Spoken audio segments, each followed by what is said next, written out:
Hello everyone, today I'm going to show you how to fix the Gorenje bread making machine. This has a very common fault, and that is that the motor, although it makes noise, will no longer spin the mixer here. So this will not spin, or it will spin very slow, or it will spin and stop, but usually it makes noise but there's no spinning, or it simply just makes a humming noise but no longer spinning. So the problem is inside and it's mechanical, and I'm going to show you how to fix it. So first you need to take out the bucket here, and if you try to open this bread making machine and most other models, don't be fooled by this. So this one has some screws underneath, and most people will tend to open it from the back side. As you can see, it has a screw here, here, another one here, and another one here, and someone tried to pry it open before, but that's not how you open this one. They have a, let's call it a trick, and you don't need to open it from there.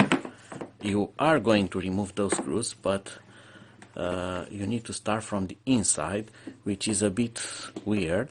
It has some screws here, and you need to take those first out.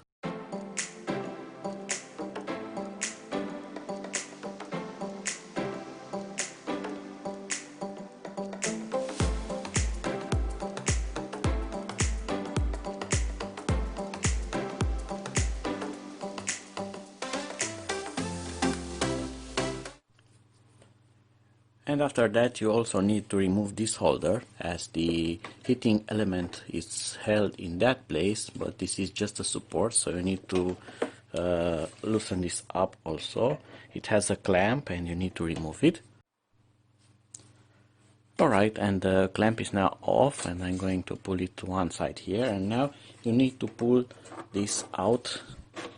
You might need some force, but it slides out, and you can see here what's happening. So the heating element stays in its position, and you are going to remove this.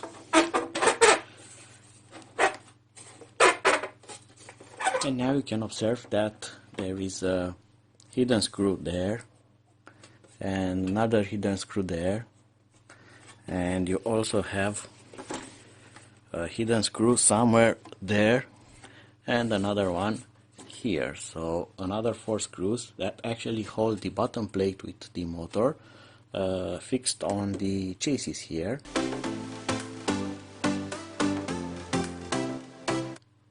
And there is also another screw here near the motor.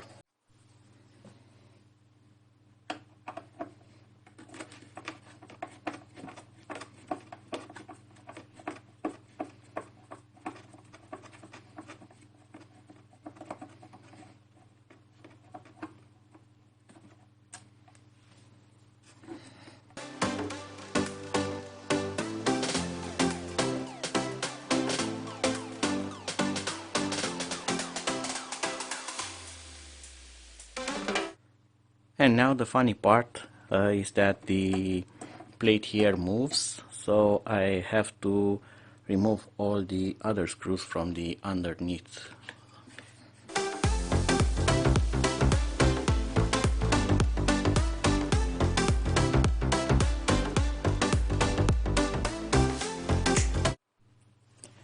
And now we can separate the bottom, so you can actually now pull this cover off. And look at that. To protect the electronics and not break this cable, you have removable plugs usually, so you can disconnect them. And now I can remove the chassis, and I have access to the motor plate, and there is another screw here which I need to remove. And this one, look at that, that's kind of destroyed, so let me focus.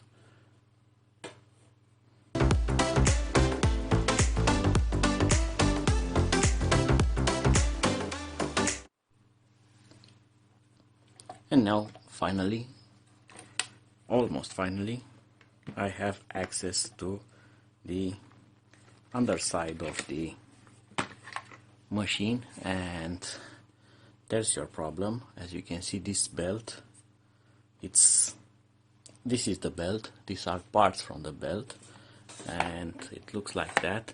It's completely destroyed and it's fused to the gears, so it's kind of glued here because it has disintegrated, and strings from it have gone around the wheels and blocked them and tangled them, and this has the consistency of hard plastic. It's no longer a flexible belt. And now you should use a special tool for removing circlips, but I don't have that tool. I'm going to use some pliers and some brute force, and I'm going to try to open that, and I'm going to try to be careful not to lose this, make it go away by jumping. Also, probably I'm going to end up using some screwdriver to pry it out.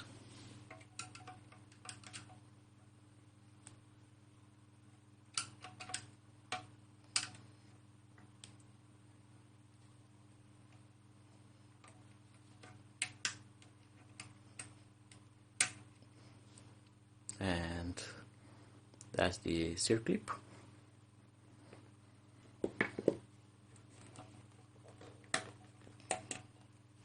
And you get this washer out, and now you can take the belt out.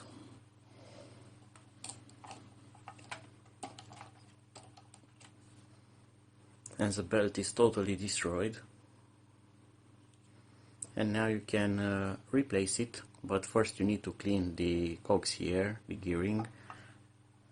As you can see now, this thing works really nice, and also the motor spins nice, so the problem was here.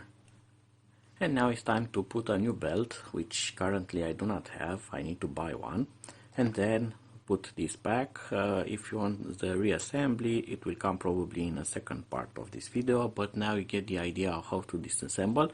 One more note, on some machines, even on this model, you can actually get away without removing all of those screws. You are going to remove all the screws eventually, but when you remove this, and this is the first part that you need to remove, after you remove this, you can lift it off, and then you can untighten the screws that hold the bottom plate, and this might come out while the motor plate will remain fixed.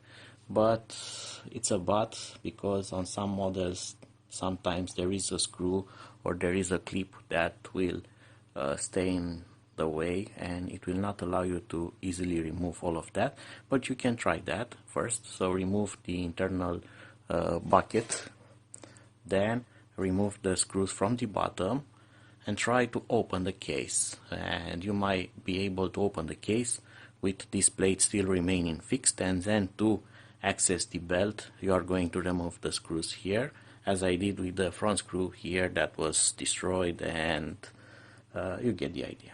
So that was it for now. I hope that this was useful for you. Be sure to follow my next uploads, and probably you are going to see how to reassemble this, although it's the same thing in reverse. Until then, see you and bye bye.